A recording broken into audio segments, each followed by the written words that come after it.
sebentar lagi juga kan akan ada pertandingan antara pesulap Di merah bulan depan. dengan Jindan ya. Melihatnya seperti apa? Oke, saya Koko Antoni dari Rumah Tarot. Kita akan melihat tentang pesulap merah bertanding dengan Jindan ya secara kartu tarot. Sebenarnya di sini hanya mengisi kesibukan aja ya.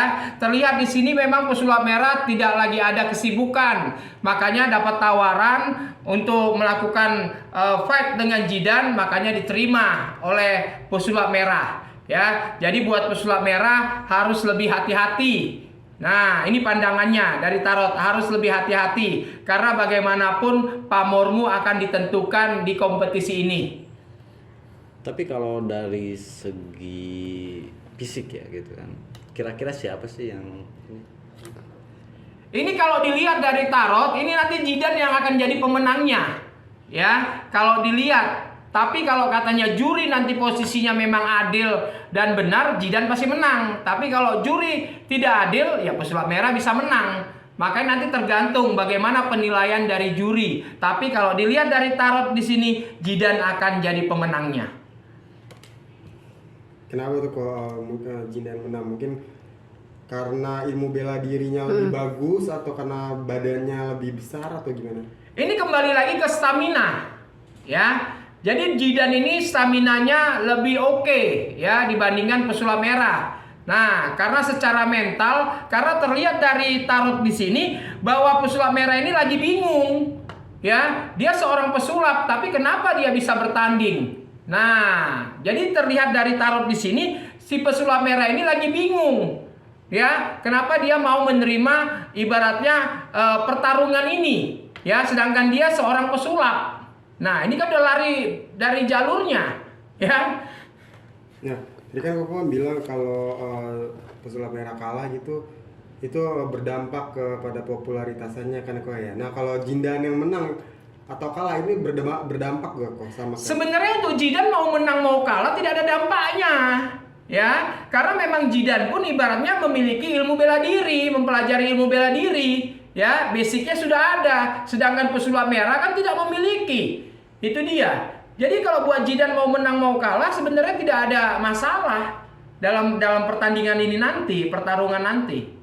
Kok tapi kan pertarungan yang nanti akan diselenggarakan bulan depan itu kebanyakan kontestannya tuh yang lagi viral ini ada unsur settingan juga nggak sih kok? Sebenarnya semuanya ini settingan, ya. Kalau dari tarot terlihat jelas ini semuanya settingan. Ya, karena terlihat jelas di sini bahwa apa yang dipertarungkan ini sebenarnya sudah tidak memiliki momen, ya. Kayak pesulap merah, ya. Dia hanya seorang pesulap bisa bertarung. Nah, ini kan bingung sekarang posisinya. Ya. Jadi terkadang buat netizen pun, para penggemar pun sebenarnya bingung, hanya bisa tertawa aja sebenarnya melihat keadaan ini. Kalau untuk iming-iming hadiah 1 unit mobil Tesla itu kok apa hanya sebuah gimmick kah atau? Ini sebenarnya hadiah ini ya, ini yang nantinya menjadi satu perebutan. Kalau dibilang gimmick ya enggak juga, karena ini kan mempromosikan. Ya, jatuhnya mempromosikan. Jadi ibaratnya kepada ownernya pun ibaratnya memberikannya ini enggak ada artinya. Ya, tapi paling tidak harga diri. Di sini kita bicara tentang harga diri, bukan masalah hadiahnya ataupun ibaratnya berapa besarnya nanti mereka dapat, tapi ini masalah harga diri. Oke, kok pengen tahu sekali lagi popularitas Jindan kedepannya itu bagaimana? Ini posisinya mengalir, ya. Jadi Jindan di sini kalau dilihat dari tarot sendiri, Jindan sebenarnya tidak ada tujuan, ya. Tapi karena kanan kirinya yang mendukung dia, maka terbentuklah tujuannya. Nah, jadi kalau dilihat dari tarot di sini, sebenarnya Jindan ini seperti layangan yang ditarik, diulur, ya. Jadi posisi Jindan sendiri pun ibaratnya di sini hanya mengikuti skenario apa yang mau dia lakukan. Ini yang terlihat jelas di kartu tarot. Berarti dia disetir ya sama orang-orang sekitarnya. Ini digenggam, dipegang, ya. Jadi Jindan ini posisinya ini tidak berani ngambil suatu sikap, ya. Jadi memang banyak orang-orang di belakang dia ini yang memang menyenangi karakternya Jindan sendiri, Ya, karena karakter Jidan di sini kan unik. Ya, bisa buat lucu, bisa buat serius. Makanya banyaklah pertemanan dari Jidan. Untuk pesulap merah karirnya tahun depan seperti apa kok?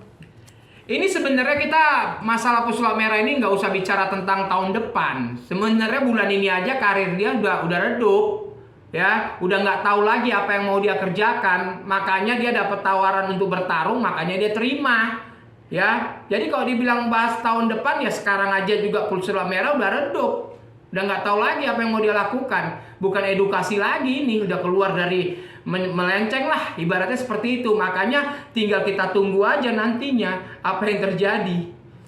Udah redupnya tuh maksudnya kan dia kan sebagai YouTuber, apakah viewersnya bakal berkurang atau bakal ditinggal oleh investornya yang kita ketahui adalah Rudy Salim atau gimana? Ini sebenarnya posisinya ya, sebenarnya dukungan dari pesulap merah ini ya selagi dia masih anget ya banyak yang dukung. Begitu nanti posisinya popularitas dia turun ya semuanya akan lepas tangan ya. Jadi terlihat jelas di sini pesulap merah pun sudah mulai jaga-jaga ini, udah mulai banyak kebingungan. Ya, kalau untuk fans ya fans mengalir aja lah. Ibaratnya untuk YouTube-nya pun mengalir aja.